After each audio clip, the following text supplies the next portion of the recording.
chez vous sur Radio Monde. Alors, comment allez-vous ?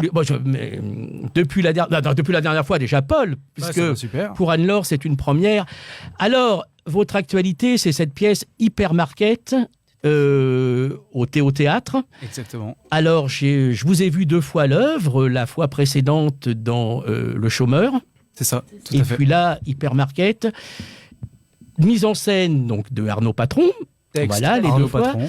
Ouais. Et j'ai vraiment pris, les 2 fois, un plaisir fou. Et surtout, il a vraiment on le disait hors antenne, Arnaud Patron a vraiment une touche parce que sa façon de mettre en scène ses spectacles, j'allais dire, peut-être les 10 premières minutes, on a l'impression, de voir une pièce, entre guillemets, normale, où rien ne va se passer. Et d'un seul coup, il y a un déclencheur.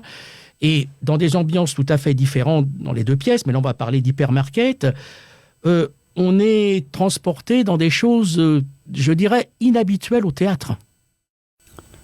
Inhabituelles tout court même, mais oui. Ouais, carrément, c'est là, d'autant plus dans Hypermarket, je pense, où ça part vraiment dans une frénésie progressive à travers les scènes, et c'est aussi le pari de la pièce, quoi. C'est pour la pitcher en quelques mots, c'est un huis clos dans un hypermarché.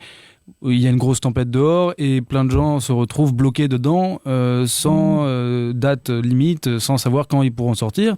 Et la pièce se focalise sur 6 personnages là-dedans, sachant qu'il y en a d'autres mais qu'on ne voit pas. Et donc on suit le parcours de ces 6-là qui vont rester bloqués en autarcie comme ça. Et au fil du temps, qui vont devenir... qui ont pété des plombs un peu. Voilà, exactement. Ah oui, ça pour péter les plombs, ils pètent les plombs. Voilà, si tu vois la ça, pièce, je te conseille d'y aller. C'est extraordinaire. Ça colle bien à ce que tu dis, Eric. Effectivement, au début, ils sont encore dans leur vie normale. Et bon, ça vient de se fermer. Et bon, c'est comment on fait. Et puis ensuite, les névroses de chacun se révèlent et ça part un petit peu en... Il y a aussi beaucoup d'humour. On peut appeler ça un thriller humoristique. Oui, c'est ça, c'est une comédie. Une comédie apocalyptique. Il y a eu pas mal. Des comédies policières, il y en a déjà eu quelques-unes. C'est vrai. D'ailleurs, c'est très rare. Je veux dire, l'ambiance policière au théâtre, c'est quelque chose d'assez difficile. Mais là, vous apportez aussi le délire, C'est ça. Je dirais pas jusqu'au frisson, parce que Non, mais en fait, au début, c'est une comédie qui est assez légère, je dirais. Et effectivement, petit à petit, donc on a le côté thriller qui s'installe et en fait, tout part vers le chaos. Donc effectivement... Et puis, c'est même très novateur. Il y a même, je ne vais rien dévoiler, mais il y a même de l'interactivité avec le public à un certain moment. Mais ça, je ne dévoilerai rien. Non, mais c'est pas le dévoiler, de dire à la fin, oui, effectivement, il y a un concept de fin alternative.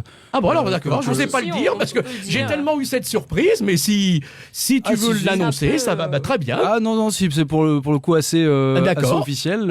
C'est Arnaud qui avait... On va pas dire pourquoi il y a des fins alternatives, mais le public choisit à la fin pour pouvoir refaire une fin différemment, centrée par exemple sur un autre personnage, mais sans en dire plus. Donc c'est vrai que j'étais vraiment touché de ces retrouvailles avec le public. En plus, une pièce qui pour moi a fait beaucoup d'effets. Les 2 vraiment. Puis on sent qu'il y a vraiment une complicité entre vous tous.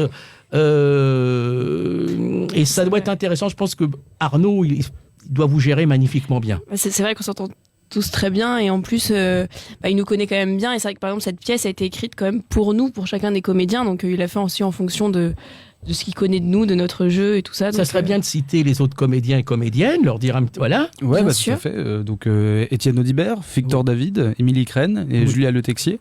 Voilà, nous sommes 6 sur scène et donc Arnaud Patron, auteur et metteur en scène.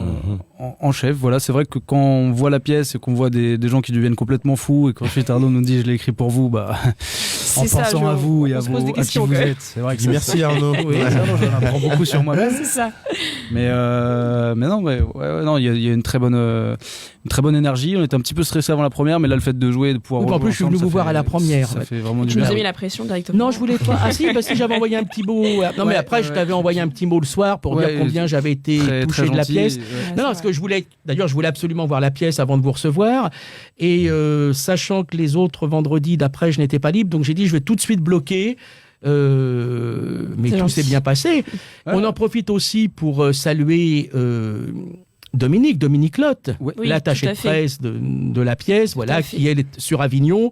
Voilà, c'est une femme qui est entre Avignon et Paris. D'ailleurs, je vais conseiller de se prendre une doublure, d'ailleurs, parce qu'elle peut pas être sur les deux spectacles en même temps. Je lui dis, il faut que tu sois, c'était une doublure quand tu es à Paris et une doublure quand tu es à Sinon, Avignon. elle achète un clone. Mais oui. Pourquoi pas. Mais c'est une femme qui est tellement unique par sa personnalité, par son tempérament. Donc, le clone va pas suivre. Va-t-on en trouver une deuxième? En tout cas, elle Non. nous regarde, on l'embrasse très fort. Ouais. Et Tout à c'est fait. vrai que... Et elle savait que, d'office, que j'allais apprécier votre pièce. Ah, bon, Elle m'a dit, super. je suis sûre, te connaissant, ça va te plaire, ça va... Bon, Et elle s'est pas trompée. elle alors. ne s'est C'est pas ça, trompée. En tout va plus, bien finalement. ça a été valable sur les deux pièces. Ça donne envie de le voir, vraiment. Ah oui, mais tu vas voir, tu vas adorer, tu vas passer un bon moment Super. et t'auras pas peur, hein, surtout. Ah ouais? Bah oui, parce que comme on a C'est parlé pas de sûr, hein. thriller, C'est pas voilà, donc... J'ai entendu thriller, comédie. C'est plus une comédie qu'un C'est thriller. plus- Ah ouais Il y a une Oui, touche voilà. de thriller, mais ça reste quand même bien une Il n'y comédie. a pas trop de sang, c'est pas du saut. pas 4, du saut tout. 5. Ah. Non. À voir. À voir. Pas Non. du tout. Nous ne dirons rien Non, de pas plus. ça.